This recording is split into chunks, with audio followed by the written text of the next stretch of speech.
Hola, hola, ¿se me oye? Hola, sí, te vemos un poco fuerte. Ah, vaya, contrario que la otra vez. Voy a bajar, a ver si puedo bajar el volumen.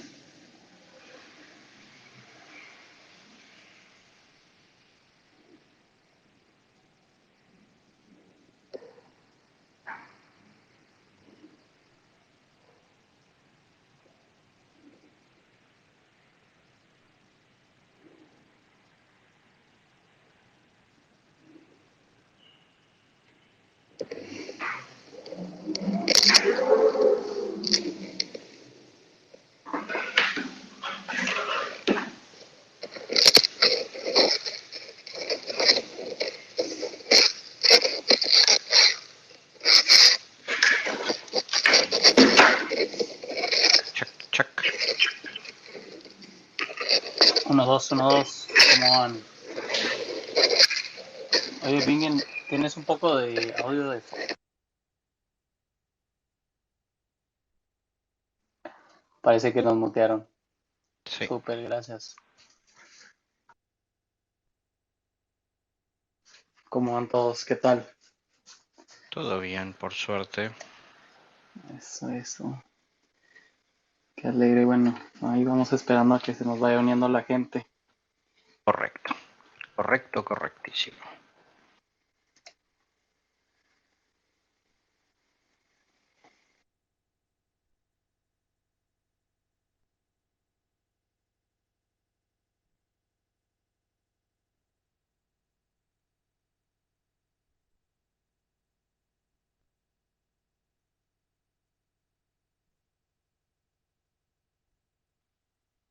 Hola, ¿mejor ahora? Sí, ahora sí ya estás. Vale, genial, perdón, me cambié los auriculares. No hay problema. Nosotros.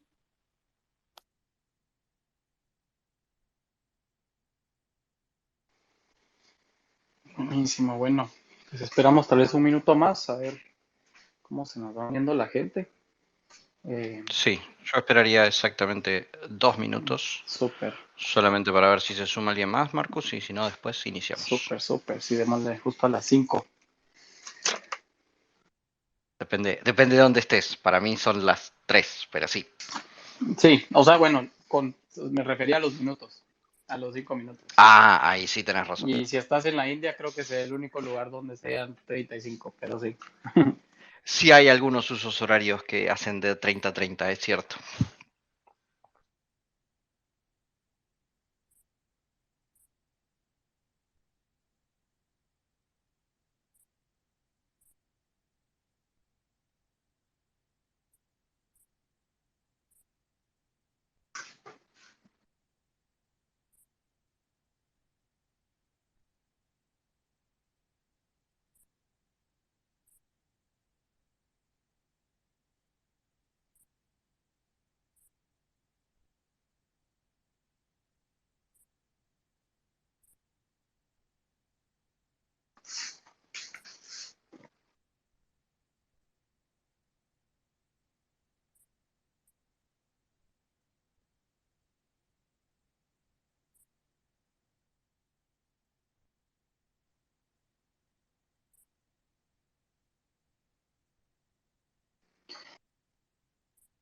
Bueno,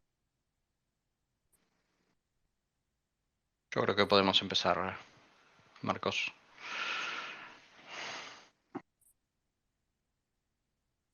pues, me, aló, aló, aló, ¿me escuchan ya? Aló, aló. Sí, bueno, súper. Ahora sí. Me estaba rubiando un rato Twitter. Bueno, pues es un placer estar aquí con ustedes. Antes de empezar, por favor, si pueden compartir el space con sus comunidades, así podemos tener a un montón de gente aquí, sería excelente. Tenemos un lineup de gente que va a hablar increíbles. Tenemos a gente que trabaja en protocolos de muy alta gama dentro del ecosistema de DeFi, que realmente han estado innovando mucho dentro del ecosistema de las monedas estables. Entonces, tener esta conversación en conjunto con Silatam y con miembros de AVE, miembros de Liquidity y un mega fan de Curve. Va a ser una conversación excelente. Yo más que nada solo voy a introducir la conversación y con eso le paso la mano a Netrim y pues adelante con todo. Cualquier pregunta que tengan, no tengan duda en dejar un comentario por debajo. Y bueno, sí vamos a arrancar esta conversación sumamente importante sobre el trilema de las monedas estables y cómo es que vamos a abordar e innovar dentro de este ecosistema para realmente poder crear monedas estables que sean escalables y que puedan tener esa credibilidad neutral, ¿verdad? Que creo que es súper, súper importante dentro del ecosistema y que tengan estabilidad financiera y obviamente poder ser eficientes en capital. Entonces, con eso les dejo en las manos expertas de Netrim y el resto de nuestros increíbles panelistas que tenemos el día de hoy. Muchas gracias, Marcus. Bienvenidos todos entonces a este space de el trilema de las monedas estables. Entonces, como dijo bien Marcus, nos acompañan 3 personas muy involucradas con 3 proyectos diferentes, llevando adelante su visión de lo que es las monedas estables, pero acá el título del space lo hemos llamado el trilema. Entonces empecemos definiendo el trilema y después vamos a abrir para que cada uno de nuestros invitados puedan explayarse según desde dónde están parados. Entonces, para que todos estemos en la misma línea, el trilema de las estables se representa normalmente con un triángulo, 3 vértices. El primer vértice es la eficiencia de capital. El segundo vértice es la descentralización y el tercer vértice es la estabilidad de precio. Entonces, diferentes proyectos han intentado trabajar sobre estas 3 aristas, intentando generar un producto que sea lo suficientemente robusto para poder atacar los 3 frentes al mismo tiempo, con mayor o menor capacidad, injerencia, en el caso de descentralización, o colapso, en el caso, por ejemplo, de UST y Luna. Habiendo dicho eso y habiendo planteado entonces el inicio de la discusión, la idea es ir entonces con nuestros invitados y cada uno de ellos nos van a hacer una pequeña introducción desde dónde están mirando el trilema y cómo lo van trabajando. Hice muy sencillo esto para saber quién iba a ir primero. Tiré un par de dados, un dado de 6 caras que tengo por aquí. Les asigné a cada uno de ustedes y entonces vamos a empezar con el gran fan de Curve, el señor Antonio. Muchísimas gracias. ¿Se me oye bien? Se oye perfecto. Genial. Bueno, pues como breve introducción, efectivamente mi nombre es Antonio. Pues soy un amante del DeFi y consultor para varios proyectos de DeFi. Y bueno, hoy por invitación de Marcos vengo representando o hablando un poco de CRV USD, que es la stablecoin de Curve.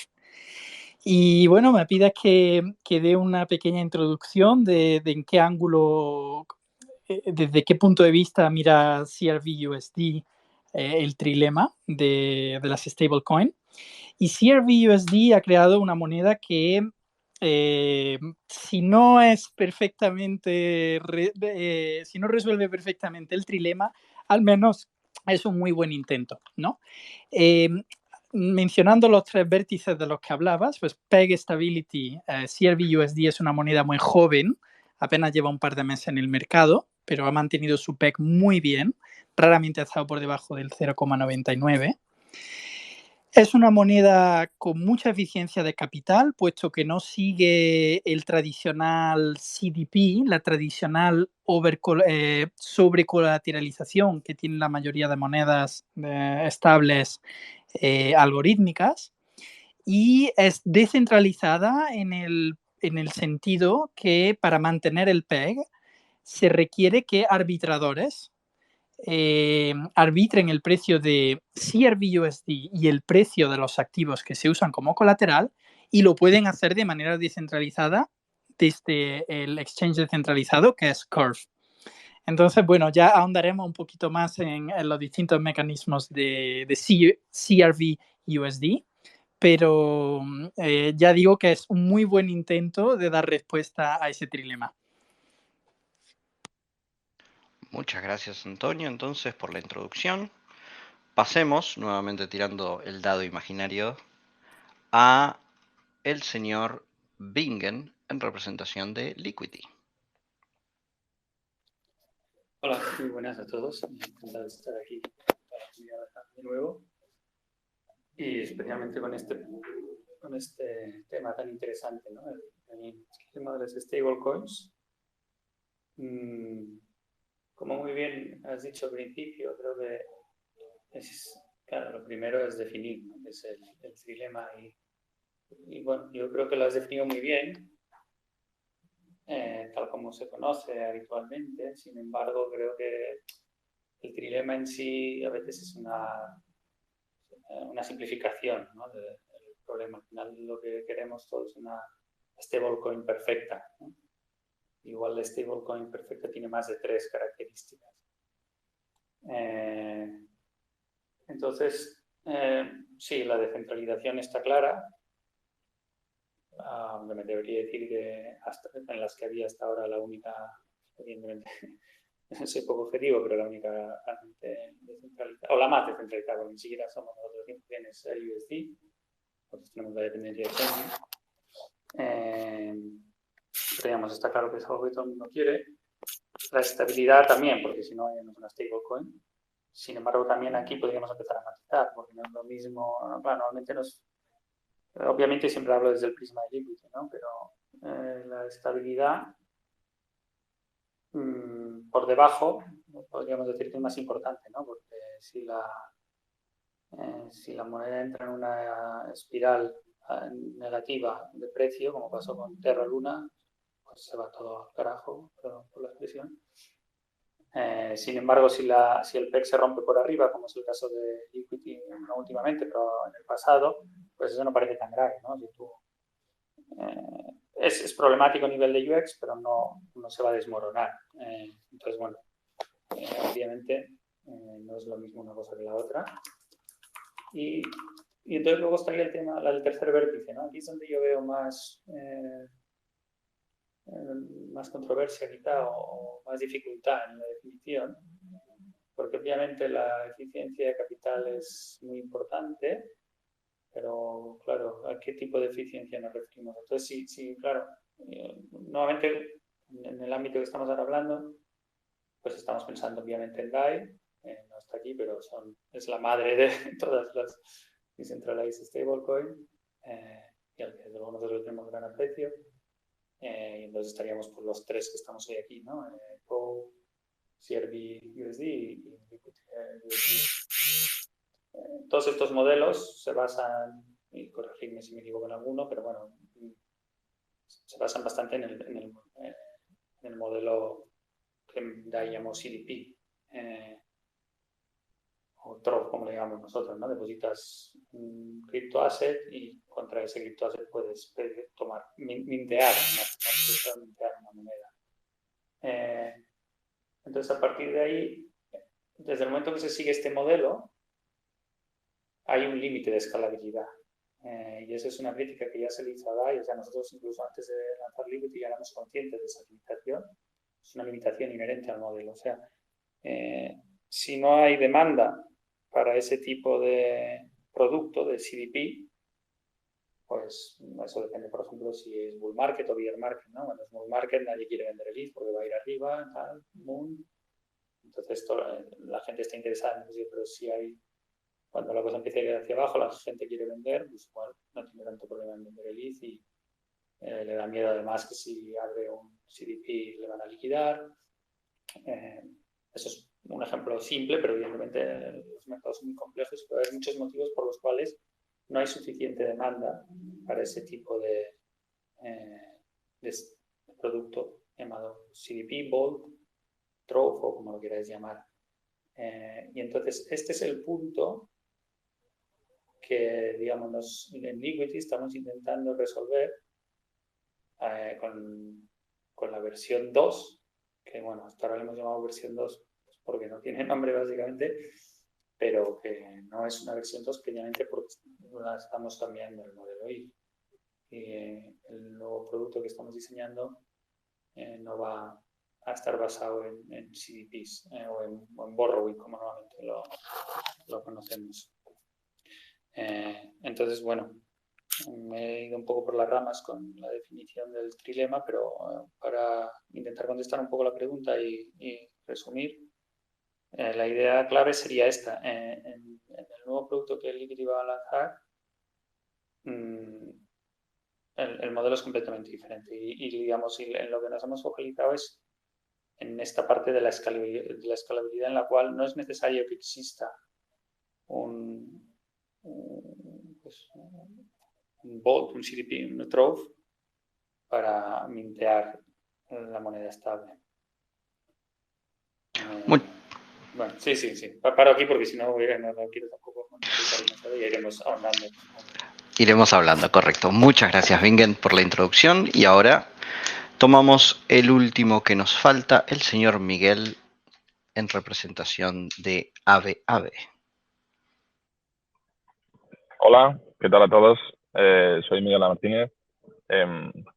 Encantado de estar por aquí. Es un placer participar en este Spaces, organizado por la comunidad de Latinoamérica. Hablo desde España, o sea que es un placer participar aquí y bueno, encantado, la verdad, de que desde Latinoamérica pues estéis impulsando mucho el movimiento DeFi en general. Así que muchas gracias por la invitación. Como dije, soy Miguel Martínez, soy Lead Engineer de Smart Contracts en Aave Companies. Aave Companies es una empresa que desarrolla software en el ámbito de las finanzas descentralizadas y también en social. Aave Companies es el creador del protocolo de Aave y también del protocolo de Lens. Y bueno, yo personalmente estoy involucrado en el desarrollo de la versión 3 de Aave, también en el desarrollo de Go y bueno, muy involucrado en la participación junto con otros service providers de la DAO de Aave. Creo que habéis introducido muy bien el dilema y los desafíos que trae consigo. Creo también que, como decía Bingen, es una simplificación de cuáles pueden ser las características, las ventajas y las desventajas que puede tener una stablecoin.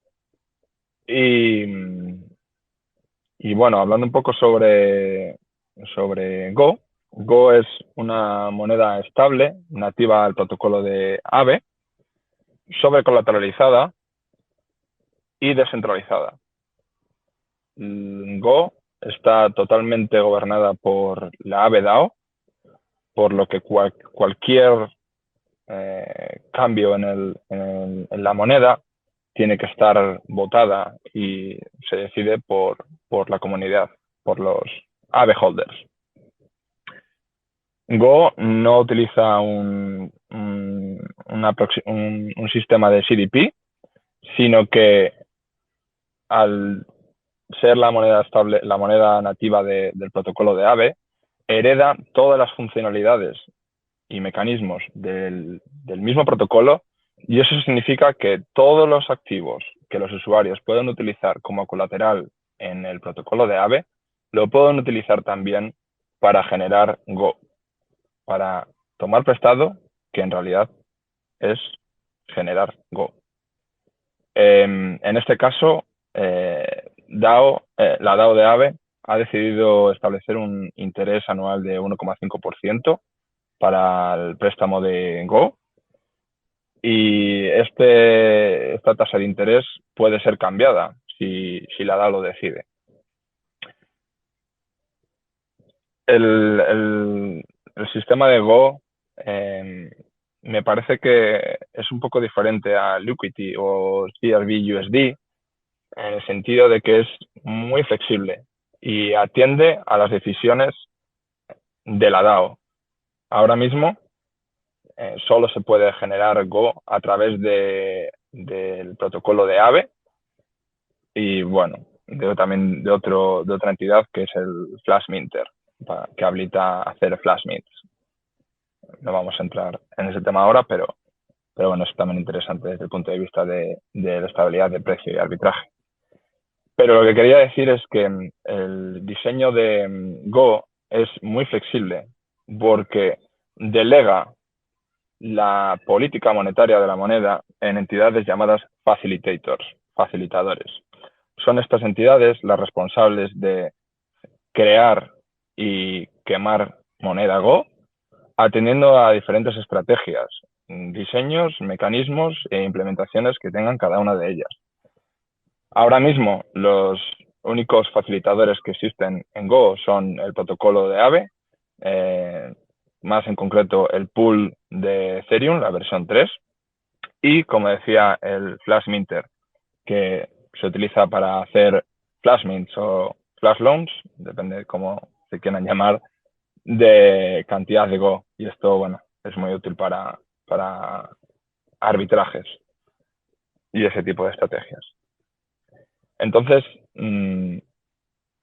lo más interesante de este diseño es que, como decía, la DAO en cada momento puede analizar el estado de las políticas monetarias de Go, estudiar cuáles son los problemas, cuáles son las ventajas, las desventajas del actual diseño, estudiar posibles soluciones, alternativas, implementaciones, nuevos diseños, nuevos facilitators con diferentes estrategias, presentarlas para su votación y finalmente aplicarlas.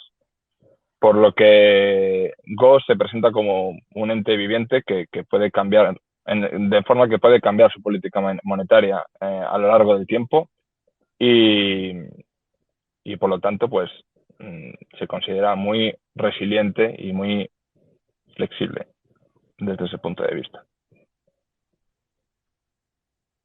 Muchas gracias, Miguel. Entonces, bueno, hemos tenido la presentación de los 3 protocolos y su estable que se mintea de X manera, que tiene ciertas características para lo que hablábamos, uno de los puntos del trilema, la estabilidad de su precio, que eficiencia de capital, hemos escuchado nombrar por ahí también, y el último punto del trilema que se refiere a la descentralización.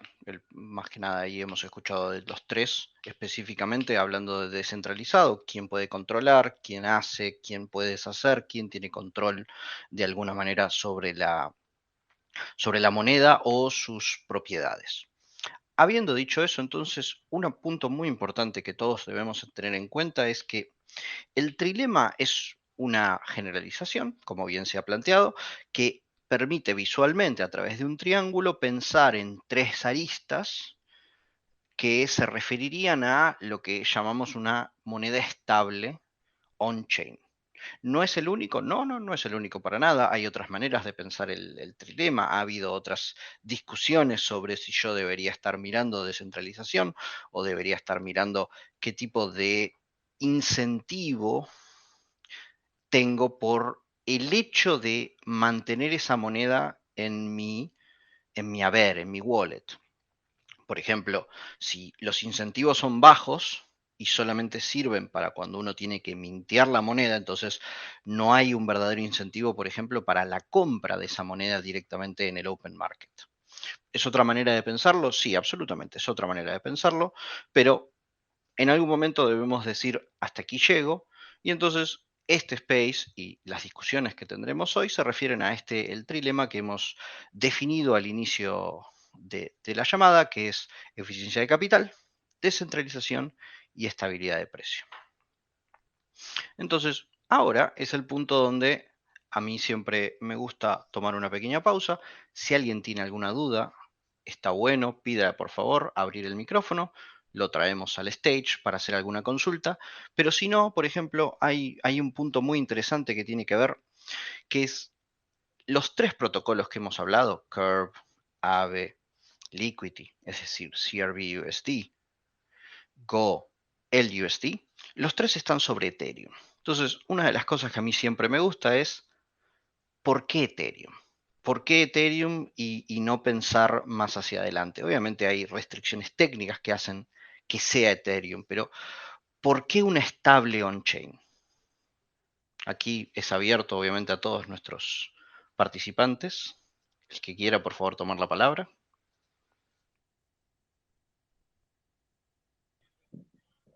¿Puedo empezar yo? Adelante. Si queréis. Bueno, el objetivo principal de una stablecoin es que los usuarios puedan refugiarse de la volatilidad y que sigan estando on-chain, que no necesitan salirse a fiat, ¿verdad? Y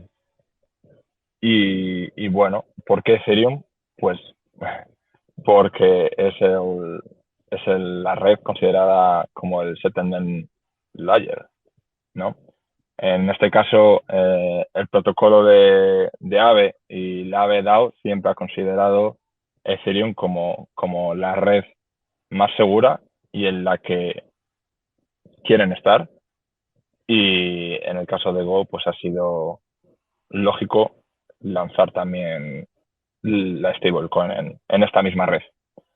Por supuesto, esto no quiere decir que Go no se pueda expandir a otras redes y se abra al mundo multi-chain, pero siempre se ha visto Ethereum como la red en la que aporta más seguridad, ¿verdad? Perfecto, Miguel. Súper claro. Antonio Bingen, adelante. Sí, sí, yo la verdad que coincido con Miguel. En nuestro caso, pues sí, también. A ver, si hablamos del Liquidity versión 1, esta decisión se tomó antes de que yo me uniera al proyecto hace casi 3 años, pero sí, esencialmente ese era el motivo. Ethereum era la red a nivel de smart contracts. Obviamente está Bitcoin, pero bueno, sí, técnicamente Bitcoin tiene smart contracts, pero a nivel de ecosistema de DeFi o DeFi, obviamente Ethereum era la más popular, también a nivel de valores, de descentralización, en todos los sentidos, claro que cuadraba. Supongo que la pregunta va un poco también pues claro, no sé si la pregunta era Ethereum versus otras Layer 1s o Ethereum versus Layer 2s, ¿no? Si hablamos de Layer 2s, porque habría respondido un poco la pregunta con respecto a Layer 1, si hablamos de Layer 2s o collabs, bien, aquí nosotros tenemos un condicionante. Si hablamos de Liquidity versión 1, y le vamos a acabar añadiendo muchas aristas al triángulo, pero que sería la inmutabilidad. Como sabéis, la inmutabilidad que sería, en realidad está muy relacionado con la descentralización, pero no es exactamente igual, ¿no? Y Liquidity V1 es completamente inmutable. Para B2 nuestro objetivo es que también lo sea. Y entonces eso nos resta. Tiene ventajas, obviamente, a nivel de trust assumptions, o sea, de confianza o de simplificación, ¿no? De alguna manera, pero obviamente nos resta la flexibilidad de la que hablaba Miguel en el punto anterior, y eso es un hándicap. Entonces, después del lanzamiento de Liquidity, nos planteamos que se podía hacer con Layer 2, pero este era el principal problema, que como no podíamos hornear los smart contracts, pues hacerlo de una manera nativa era imposible, prácticamente. Y luego el hecho de que también somos un equipo muy pequeño, unas 10 personas en total, 4 developers, y digamos, no teníamos capacidad para sostener 4, 5, 6 Layer 2, pensando en optimizar Arbitrum, los ZK Rollups y lo que pueda venir, ¿no? Y no hay un claro ganador por ahora hasta la fecha. De cara a la versión 2, pues es un tema que está sobre la mesa. No es prioritario porque aún estamos en una fase bastante fuerte de diseño de los mecanismos más esenciales del protocolo. Pero bueno, sí que nos planteamos ver qué se puede hacer para dejar esa puerta abierta, si es que es posible, de una manera compatible con la inmutabilidad. Pero bueno, ya veremos. Como digo, esto es una cosa que se ha tratado sucintamente, pero no en profundidad todavía, de cara a la versión 2 me refiero. Muchas gracias, Vinger, entonces. Y último, Antonio, adelante. Sí, aquí hablo, yo no soy parte del equipo, ¿no? Pero lo que sí os puedo decir adelante. que en particular para el DEX Curve, la práctica totalidad del TVL, la práctica totalidad del capital está en la red de Ethereum y es la siguiente cadena, que es Polygon, es exactamente 100 veces más pequeña que Ethereum, ¿no? Entonces, Curve tiene 2,2 billones, ¿no? 2.200 millones de liquidez en Ethereum y la siguiente ya es Polygon con 26 millones, es decir, 100 veces menos. Entonces, desde un punto de vista de bootstrapear o de iniciar el producto, tiene sentido que CRV-USD esté solo en Ethereum, porque como ya digo, los mecanismos por los cuales se regula su PEG pues funcionan dentro del exchange que es Curve, y quizá en un futuro, viendo cómo evolucione la liquidez del DEX en las diferentes cadenas, pues puedan pensar si lo expanden o no. Súper claro, Antonio. Y traes un punto que es excelente para nuestra siguiente ronda, que es la estabilidad. Una de las bases de una estable es que yo la compro o la minteo y cuando yo la quiero vender porque tengo una necesidad de capital diferente, porque estoy buscando apalancarme, porque tengo que pagar la luz o el gas o internet en mi casa, yo necesito que valga lo mismo que valdría hoy que vale mañana.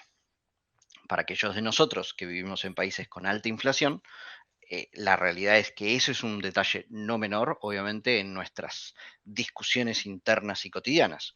Entonces, hablando de la estabilidad del PEG, y continúo contigo, Antonio, CRV-USD, hoy vale 1, mañana vale 1, explícanos cómo. Genial, sí. Pues vamos a hablar un poco y a detallar esos mecanismos que hacen que CRV-USD mantenga su PEG. Lo primero es explicar que una de las, o quizá el mayor atractivo que ofrece esta stablecoin es que no tiene una liquidación fuerte. Hard liquidation, que lo llama en inglés, ¿no? Entonces, la hard liquidation sería aquella en la que, por ejemplo, tú provees un Ether, que valga, digamos, $1.600 ahora, y pides prestado $1.000.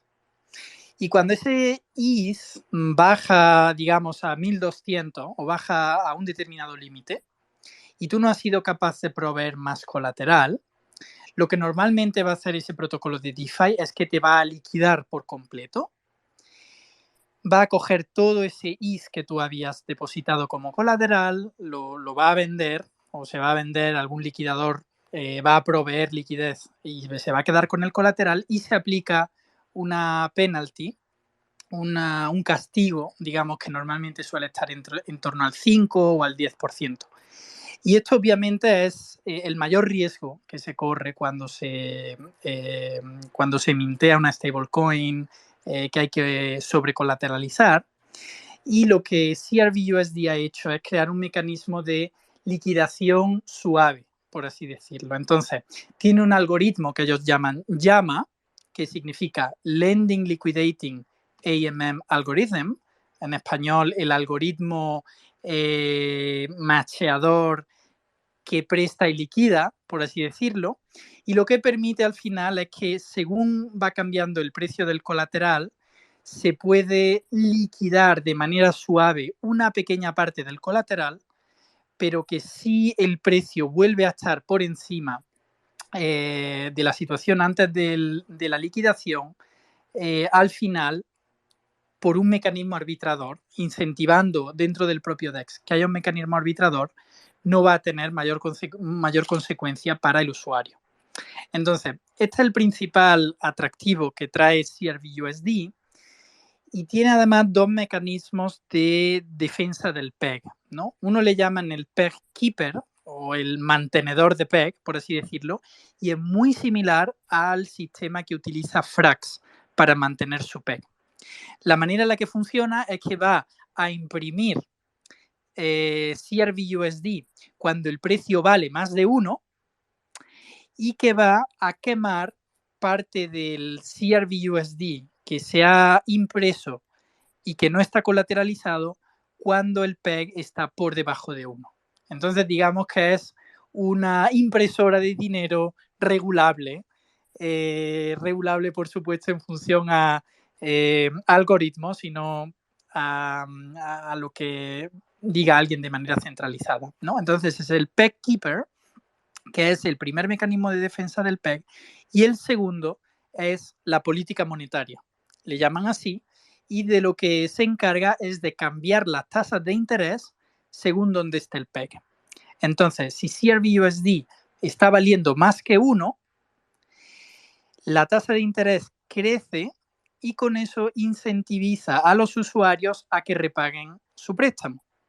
Si por el contrario la stablecoin CRV-USD está tradeando por debajo del dólar, entonces las tasas de interés bajan mucho y con eso están incentivando que más usuarios minten la stablecoin y la pidan prestada, ¿vale? Entonces, de la misma manera que el quantitative easing, que hacen los bancos centrales, en el que hemos visto con el COVID y demás que había tasas de interés muy bajas o casi cero, y con ello lo que querían era incentivar a los individuos y a los negocios a que pidiesen prestado para lubricar la economía, digamos, pues de la misma manera funciona uno de los mecanismos de PEG de CRV-USD. Entonces, por hacer el resumen, llama y las liquidaciones suaves son el principal atractivo de la stablecoin de Curve, y tiene dos mecanismos de defensa del PEG, que son PEG Keeper y la política monetaria. Muchas gracias, muchas gracias. Y entonces ahora vamos con Miguel. Go. Misma pregunta. PEG Stability, pero ahora un poco más en detalle. Sí, por supuesto. Pues verás, Go es una moneda bastante joven porque solo lleva un mes desde su lanzamiento. Se lanzó a mediados de julio y aunque es bastante joven ya tiene más de 20 millones en circulación. La Aave DAO ha mostrado interés en centrarse primero en su crecimiento y no darle tanta importancia a su estabilidad de precio ahora al comienzo.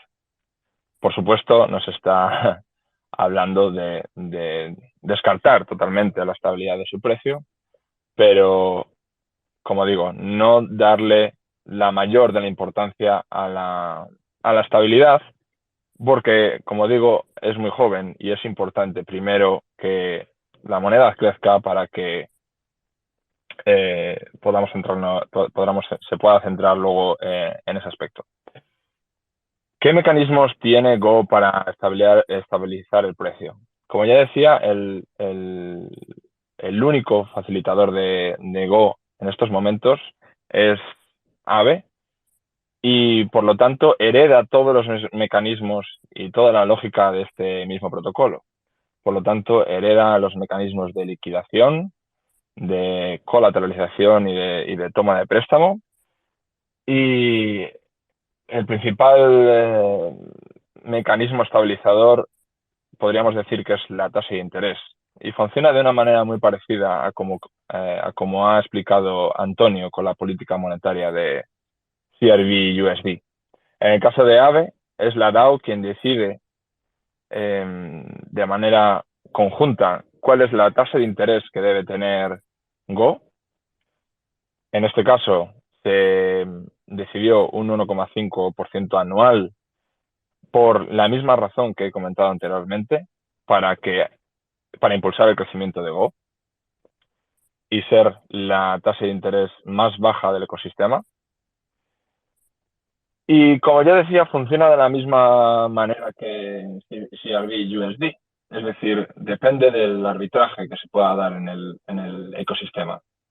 Los usuarios tomarán posiciones sobrecolateralizadas para mintear Go, y en el caso de que Go se vaya por debajo de $1, los usuarios estarán incentivados a comprar Go en los mercados secundarios y repagar su deuda.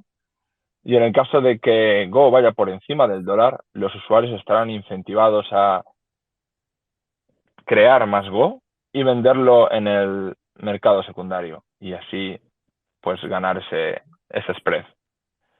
Ese es el mecanismo principal de Go para mantener su PEG actualmente. Paralelamente está habiendo muchas discusiones en el foro de la gobernanza, es decir, en la DAO, sobre el PEG Stability, por supuesto. Y una de las discusiones más interesantes o más prometedoras en el momento es un nuevo mecanismo que es el llamado GSM o Go Stability Mechanism. Este mecanismo está fuertemente inspirado en el mecanismo estabilizador de Maker, el PSM, Peg Stability Mechanism, donde los usuarios pueden intercambiar otras monedas por Go a un ratio determinado. De esta manera se está colateralizando la emisión de Go con estas nuevas monedas al ratio determinado por la DAO. Y bueno, la discusión está en progreso ahora mismo, pero se está hablando de utilizar monedas estables actualmente como USDC y USDT para colateralizar Go y establecer un nuevo facilitator. Como ya comentaba, al final se delega la política monetaria de Go a través de los distintos facilitadores. Y un detalle que no he comentado es que cada facilitator tiene un máximo de Go que puede crear. En este caso, en el caso del protocolo de Aave, tiene un máximo de 100 millones de Go tokens que puede crear. Y para los facilitadores de GSM, el de USDC y el de USDT, se está hablando de darles una capacidad de 5 millones cada uno. Pues bien, esto es un ejemplo de lo que había comentado anteriormente. Es la DAO la responsable y todos los participantes de la misma de evaluar el sistema, determinar cuáles son sus déficits, sus problemas y presentar soluciones. En el caso de este nuevo Go Stability Mechanism, se podría plantear preocupaciones sobre centralización, ¿no? Porque al final USDC y USDT son monedas centralizadas, fiat Baker, pero es la misma Aave DAO la que tiene que analizar estas y considerar estas características y determinar cuál es la exposición de riesgo que quiere tener a determinadas la exposición de riesgo que quiere tener a determinados assets o a determinados problemas. Y bueno, esos son los principales mecanismos de estabilización del PEG de Go en estos momentos. Muchas gracias. Muchas gracias, Miguel. Y ahora, último punto, Bingen. Adelante, liquidity, estabilidad de precio. Sí, vamos a ver, estabilidad de precio aquí. Bueno, como me he ido pasando en los anteriores puntos, me encuentro un poco entre dos aguas, pero en este especialmente porque es muy diferente el asunto si hablamos de la versión 1 de Liquidity que si hablamos de la nueva que estamos diseñando. Bueno, no sé, claro, a mí personalmente me interesa más la 2, pero si acaso voy a intentar resumir ambas.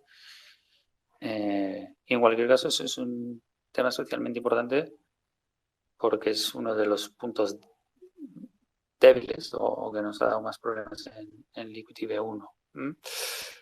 Sin embargo, como decía antes, nos ha dado problema por la parte de arriba del PEG, obviamente es importante porque la definición del PEC es que valga 1, ni 0,9 ni 1,1, 1. Y eso es la moneda perfecta, ¿no? Y en ese sentido el Liquidity históricamente no lo ha sido. Sin embargo, como decía antes, creo que no es simétrico. Y de hecho por eso el diseño ya es así. Obviamente,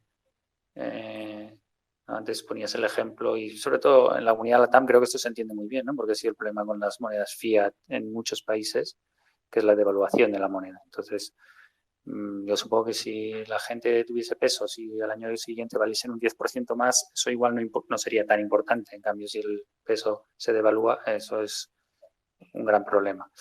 Entonces, en Liquidity, como sabéis, en B1 el PEC va entre 1 y 1,10.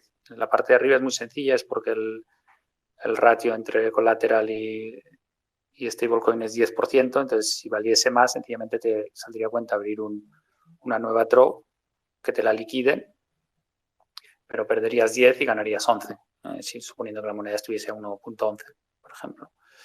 Entonces el arbitrage es natural, digamos. El problema es que, claro, es un 10% lo que puede llegar. O sea, teóricamente, el USD podría llegar a valer 1,10. Si bien el máximo histórico es mucho menor, no sé si es 1,04 o 1,05, no recuerdo ahora mismo. Porque el factor psicológico, como se sabe que hay un límite, pues la gente no va a arriesgar a acercarse demasiado a ese límite. Si hablamos por debajo el PEC funciona bastante bien. Sin embargo, ¿a costa de qué? A costa de un problema de UX, de experiencia de usuario, ¿no? Y aquí le pongo otro vértice más al trilema. La manera como Liquidity V1 resuelve esto es haciendo redemptions, o sea, canjeo contra las posiciones existentes. Eso quiere decir que puede ser que tú tengas tu posición abierta con Ethereum y si alguien decide canjear para hacer un arbitrage el USD, pues tu trove, que es como nosotros le llamamos, tu posición, sea deshecha para proveer de Ethereum. Esto no tiene coste para el usuario, para el propietario de esa posición, pero sí es un problema porque si quiere mantener si es long ETH, por ejemplo, ¿no? Si quiere mantener su posición en ETH, tendría que deshacer, coger el LUSD que ha recibido, volverlo a pasar a ETH y abrir otra vez la trove. Entonces, bueno, lo que perdería son las fees, ¿no? Pero en cualquier caso, bueno, a mí como usuario me ha pasado 4 veces. Tengo el dudoso honor de ser la persona en el equipo que más veces le ha pasado y puedo certificar que como experiencia de usuario es bastante mala, ¿no? Bueno, al final todos son trade-offs, ¿no? Entonces, si vamos a la versión 2, en la versión 2, dado que ese ha sido uno de nuestros problemas, pues obviamente ha sido un objetivo de mejora. Y en la versión 2, como pasamos a un modelo de reserve, el PEC, digamos, el PEC por definición, porque siempre será posible mintear y canjear una moneda estable por su valor en Ethereum, por definición. Entonces el PEC será pues prácticamente perfecto, más allá de las gas fees. Quería hacer una pregunta, Bingen, y justamente creo que este es un buen momento de conversación para, ya que nos quedan quizás hasta solo unos 10 minutos, pero si podrías profundizar un poco sobre Liquidity V2 y también hablar con Miguel y Antonio, si nos pueden dar un poco de como mirada hacia el futuro, pensando en el trilema de las monedas estables, como qué innovaciones ven ustedes dentro de los foros de gobernanza, dentro de las conversaciones de los core teams y tal, que van a llegar a cada una de sus diferentes monedas para poder seguir abordando este trilema y seguir escalando cada una de sus respectivas monedas. Me da mucha curiosidad eso. Entonces, tal vez, Miguel, si tú puedes indagar un poco con B2 Sí. y luego el resto de los dos, también darnos ahí un poco info. Sí, sin duda, ¿no? Y de hecho, como digo, personalmente me encanta que me hagas esta pregunta porque obviamente es lo que más me interesa ahora porque es lo que estoy trabajando ahora. Sin embargo, entiendo que también a los usuarios pues también les interesa B1 porque es lo que pueden usar, ¿no? Pero sí, entonces, bueno, como he dicho al inicio, el modelo es completamente nuevo. por eso a mí no me gusta llamarle V2, me siento un poco como los core devs de Ethereum cuando decían, no es ETH2, es el mismo ETH, ¿no? A mí me pasa un poco igual, no me gusta llamarle V2, aunque lo seguimos haciendo internamente todo el rato, porque es muy diferente. Y entonces, como digo, el modelo no es de posiciones sobrecolateralizadas, sino de reserva. El sistema tiene una reserva en la cual tú puedes depositar un criptoasset. Este criptoasset va a ser un LSD o LST, o sea, un stake y derivative, que aún no sabemos cuál va a ser. El motivo de hacer un stake y derivative en lugar de raw ETH, o sea, de ETH puro, es para ganar eficiencia de capital y porque también ha sido una de las demandas que hemos tenido mucho en Liquidity V1 y que no hemos podido cambiar debido a la inmutabilidad. Claro, yo deposito mi ETH, pero si lo tengo ahí un año estoy perdiendo, ¿no?, ese yield que me daría si lo tuviese en staking. Entonces el sistema, como digo, sencillamente si tú depositas stake ETH, depositas $100 en valor de stake ETH, pues te va a dar 100 monedas estables. Y al revés, si tú tienes en tu wallet 100 de esas monedas estables, en cualquier momento puedes ir y canjearlas por el equivalente en valor en stake ETH. Qué sencillo, ¿no? Bueno, pues no, obviamente no, porque ¿cuál es el problema? ¿Qué pasa si el valor de ETH o de stake ETH baja? No habría suficientes fondos en el sistema para evitar un bank run, ¿no? Un corralito, en caso de que todo el mundo quisiese canjear sus monedas. Y entonces ahí es donde entran las hedging positions, que es el nuevo producto, que es un poco la innovación estelar. Un poco difícil de explicar sin un apoyo visual y en 5 minutos, pero pues sería un poco un producto que busca dar pues hedging, o sea, en castellano sería algo así como cobertura, ¿no? O seguro al sistema, que es un producto que en esencia es un producto de leverage ETH. O sea, la idea es la gente puede depositar ETH con la esperanza de que si sube ese exceso de ETH que el sistema tendría va a ir a parar a la gente que ha abierto esas posiciones. Entonces alguien podría pensar, vale, pero entonces si baja van a asumir ellos el riesgo. Bueno, esa es la manera habitual de usar hedging positions en el mundo TradFi y en DeFi también.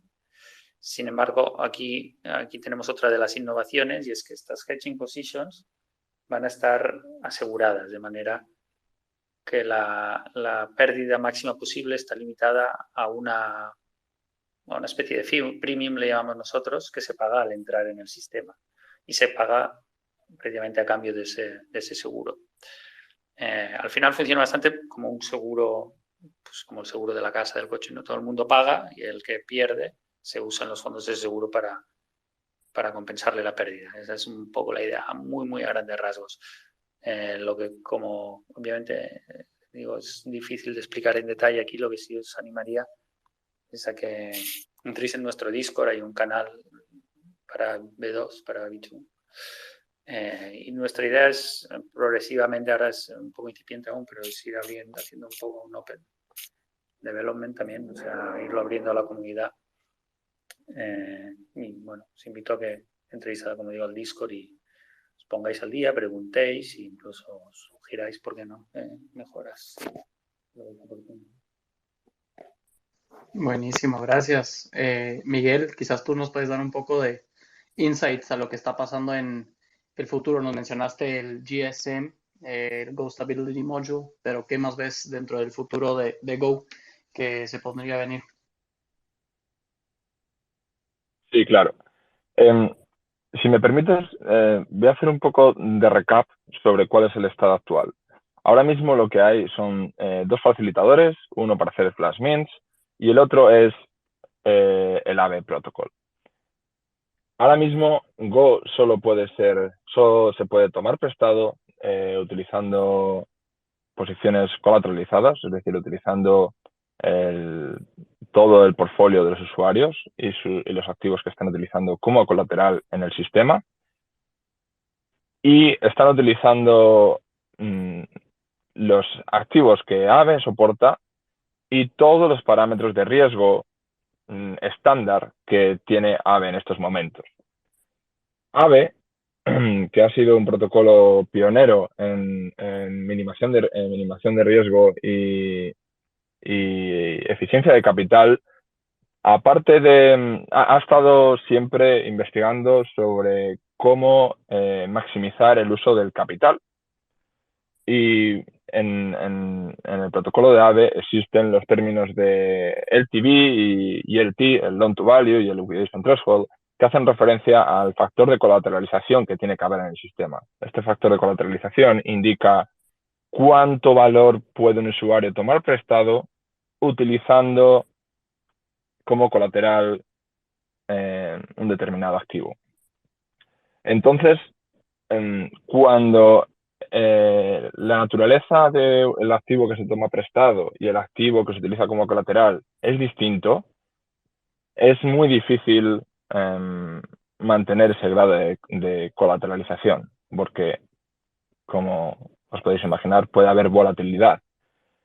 Pero Aave, el protocolo de Aave introdujo en su tercera versión, el modo de High Efficiency Mode, el E-Mode, que se suele llamar, que es pues, el modo de alta eficiencia, en el que se puede establecer un grado de colateralización menor para el usuario si el usuario trabaja con assets, criptoactivos, de la misma naturaleza. Es decir, si el usuario trabaja con stablecoins, es decir, está utilizando stablecoins como colateral y también toma prestado, se le puede permitir tomar más prestado con la misma cantidad de colateral que antes. Entonces, ahora mismo Go no está listado como en el modo de E-Mode que acabamos de comentar, pero es muy posible que en un futuro, una vez Go gane más liquidez y también mejore su tech, es posible que la DAO de Aave considere introducirlo en el modo de High Efficiency Mode, y de esa manera los usuarios que estén utilizando stablecoins como colateral puedan tomar prestado Go con un grado de colateralización menor.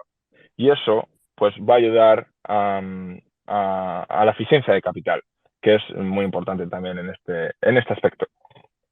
Entonces, desde el punto de vista del facilitator de Aave, preveo que habrá discusiones sobre este tema, de introducirlo en el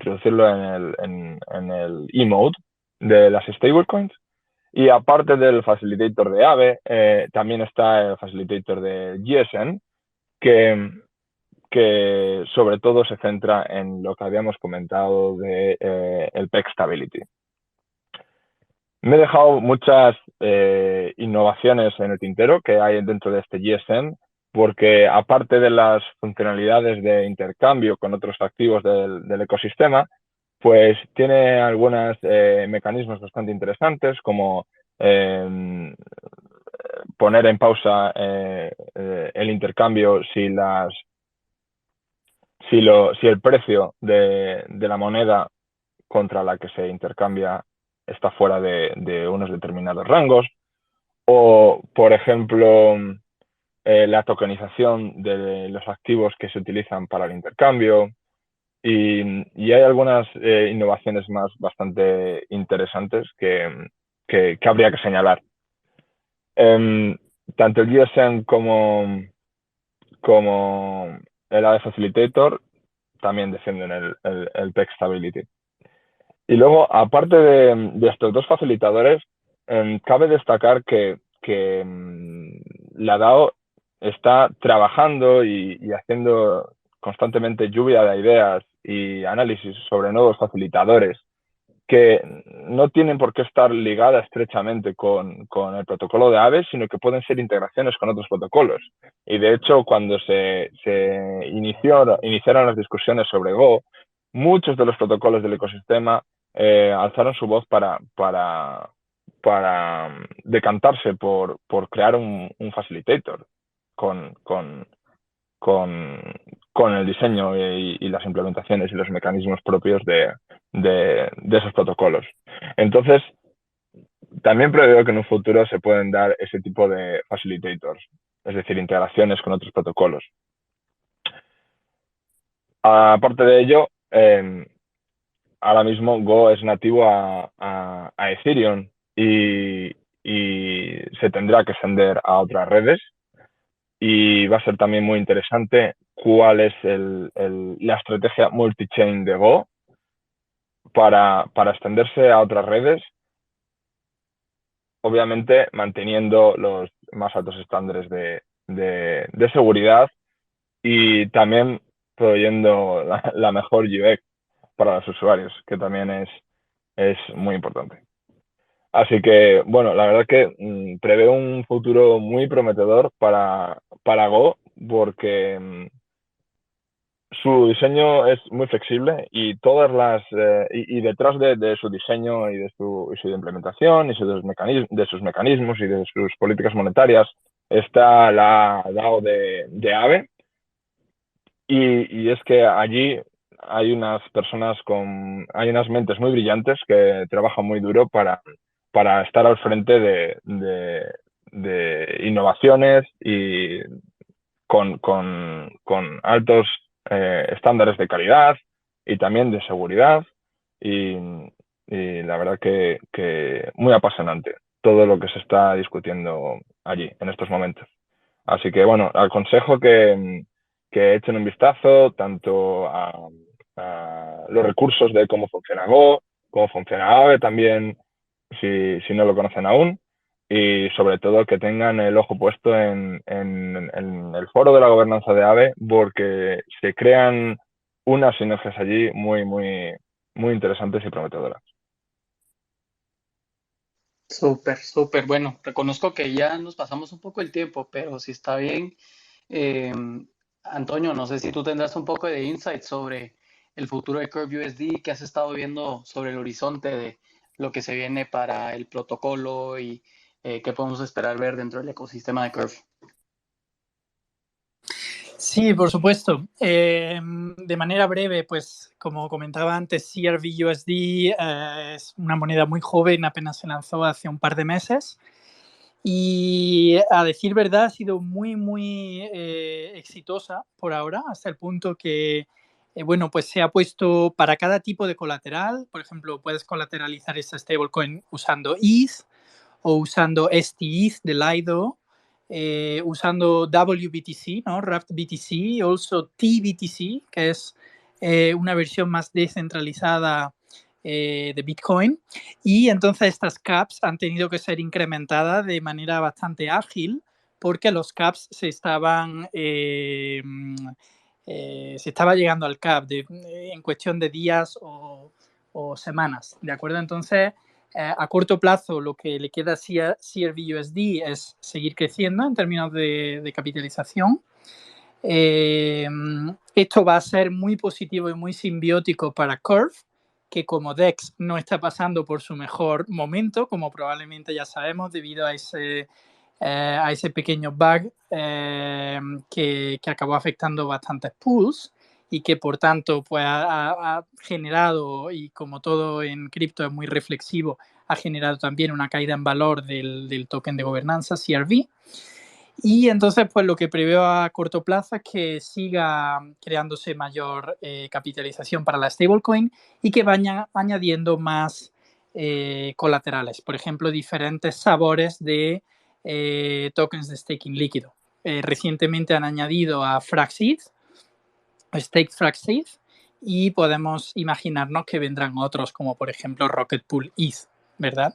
Y un poco para cerrar el círculo con lo que comentaba, qué progresos o qué innovaciones van a ayudar a las stablecoins a seguir ganando atractivo, respecto a los usuarios, pues en general es el tener mayor eficiencia de capital, ¿no? Entonces, en este sentido, por ejemplo, lo que Liquidity va a hacer con su V2 es algo que yo de manera personal estoy muy expectante de ver, porque si Liquidity ya de por sí es un grandioso producto, pues esta V2, sabiendo, como Miguel dice, que a lo mejor no es el término más indicado, llamarlo V2, pero esta nueva iteración o innovación de Liquidity promete, ¿no? Y este es el tipo de innovaciones que van a permitir que cada vez más usuarios usen stablecoins que responden de manera más óptima al trilema. Muchas gracias, muchas gracias. Muy bien, entonces esto no sería un space de Sid Latam si no hubiera POAP. Ahora bien, hemos tenido una pequeña dificultad con el sitio para reclamar los POAP, entonces voy a decir la palabra secreta y después van a encontrar en nuestras redes sociales un form donde van a tener que escribir la palabra secreta para que podamos repartirlo. La palabra secreta es Sid, guión del medio, en, guión del medio, el, guión del medio, trilema. Repito, Sid, guión del medio, en, guión del medio, el, guión del medio, trilema. Les agradezco a todos entonces. Ahora bien, sé que estamos un poco pasados, pero me gustaría, y habíamos dicho, si alguien quiere hacer alguna consulta, algún comentario, por favor, siéntase libre, lo podemos subir directamente al speaker role y hace su pregunta. Démosle oportunidad a todos. No sean tímidos, no hay preguntas tontas. Toda pregunta es una oportunidad de aprendizaje. Tenemos una pregunta en los comentarios de Francis que dice, ¿son realmente necesarias muchas monedas estables? No sé si alguno de los speakers tendrá un comentario sobre eso. Me imagino que sí. Sí, sin duda. Claro, necesarias.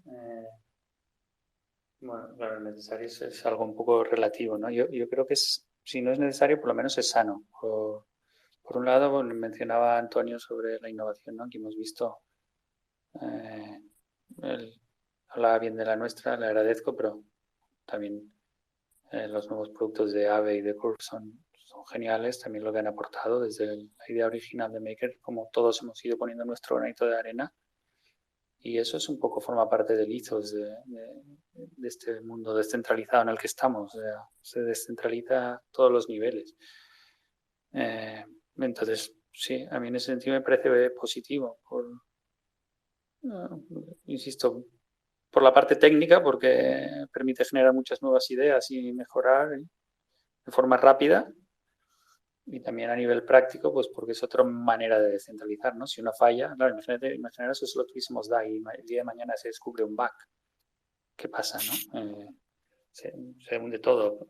Entonces, en ese sentido, también creo que es positivo. Sí, estoy totalmente de acuerdo contigo, Bingen. Creo que, bueno, es interesante tener varias opciones en el ecosistema. Creo que cada stablecoin tiene su diseño, sus características, sus ventajas, desventajas. Y ahí están, para que el usuario sea capaz de analizarlo, de escoger la que más le gusta y utilizarla a su antojo. Y bueno, es que las stablecoins pues, son muy necesarias en general, porque, como hemos dicho, ayudan a que el usuario no tenga que salir del mundo cripto y puedan utilizarlo como refugio de valor y como forma de pagos. Entonces, es un instrumento muy necesario e importante para la adopción también. Así que sí, son necesarias, por supuesto que sí.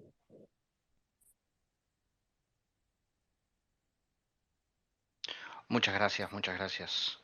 Absolutamente. Si volvemos al inicio de la charla, lo que yo había planteado, recuerdan el triángulo para poder pensar el trilema. Esto es parte de un espectro, de una forma, una banda. Y en esa banda que yo consigo, cada una de esas aristas representa una posibilidad. Cada estable va a tener sus puntos fuertes, sus puntos débiles, sus puntos donde es más eficiente, menos eficiente.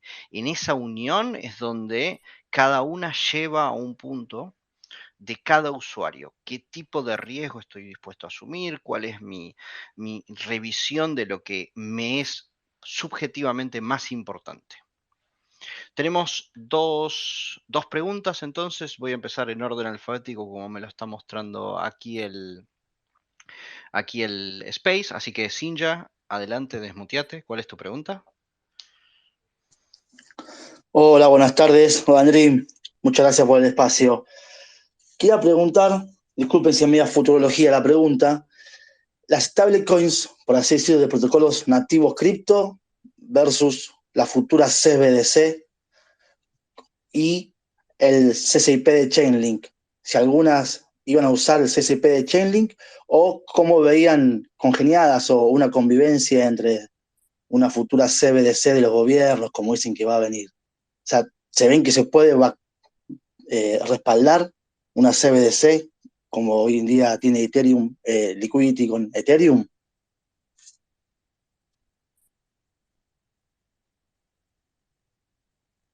¿La pregunta tiene algún speaker en específico o es una pregunta abierta al que quiera tomarla? No, en general. Yo puedo dar mi opinión, es bastante... Bueno, desde el punto de vista de Liquidity, como sabéis nosotros, por estas restricciones que comentaban desde la inmutabilidad, no somos... Liquidity V1 es solo ETH y en B2 ya veremos, pero no se prevé que sea multicolateral. Si todo va bien, encontraremos la versión de Stake ETH que cumpla todos los requisitos. Entonces, en ese sentido, estamos bastante limitados. Eso sería un poco una respuesta más oficial. Si me preguntas personalmente, no soy muy fan de una moneda emitida por un gobierno, por mucho que esté en una blockchain. Pero eso ya es, insisto, una opinión muy personal.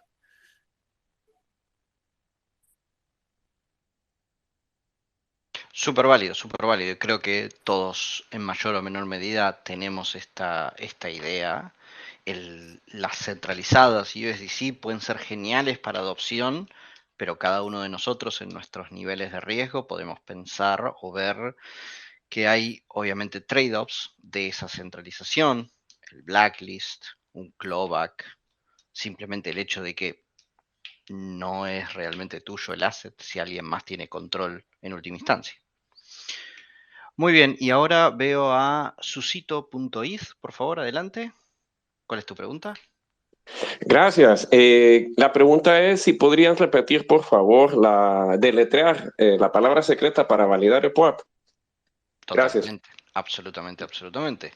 La palabra secreta, entonces, de nuevo, SID, como SID Latam, guión del medio, en, guión del medio, el, guión del medio, trilema.